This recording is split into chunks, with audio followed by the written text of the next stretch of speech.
twebwe icyo dushaka ku Mana. Nimureba uyu nguyu tumufate nk'Imana ariko n'umuntu nyine uri n'umuntu nyine ariko tumufate nk'Imana.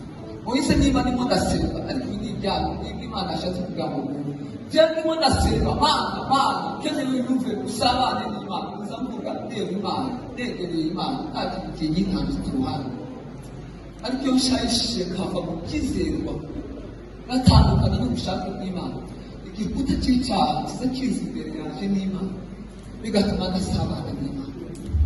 None unatangira gusenga amasengesho yanjye atangire ku Mana ahubwo akava ku gikuta yaguye ku gikuta yose urushaho gusubira inyuma kavuga ngo n'Imana ntigiye kumvira ndasayisha kugenda kiyaguza ntabwo ugasanga imbere haje ikindi gikuta gituma n'umuntu utabasha kurangiza Imana. Niyo mpamvu dusigaye turirimba mu muntu wihaye kubera ko turaririmba ariko ntabwo turimo turarangiza Imana, hari ibintu biducikirije ariko Imana irababaza. Dore ikintu twakora ngo twongere gusubirana mu kaganiro guca n'Imana birasaba ugafata umwanya wiherereye. Petero na Yohana baravuga isaha yo gusenga ku isaha isanzwe ngo niba ushaka gusabana n'Imana ufata umwanya gusenga wiherereye. Igihe tuzasenga twiherereye nk'abaririmba nk'abavuga butumwa yuko tuzasenga za nkike ziriho zikagenda zibaho kumvira ukabumana gusabana nawe kumvira kengera Imana.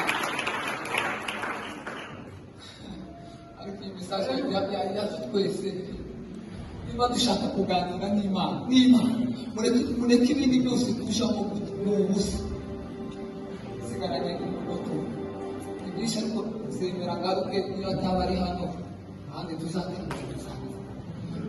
Papa akora mu gisirimba sasa abantu ntibari bahabwa igisirimba sigaje gusenga ibyo Imana ikagira ibintu bisobanura kora gusenga ariko tumubwira ibisobanura kandi mu gisirimba gatoya atanga umwana nawe papa akoraho gatoya. Amen. Kuvuga gutya bisa bigorana ariko bisa byumvikana. Amen. Bakoraho gato kugira ngo abavandimwe baririmbe twarataramiye iwacu ku cyumweru tumureba igisirimba ntabwo tuzatubwira kugira ngo tuyakire. Igisirimba kigira connection n'imitekerereze yacu n'Imana.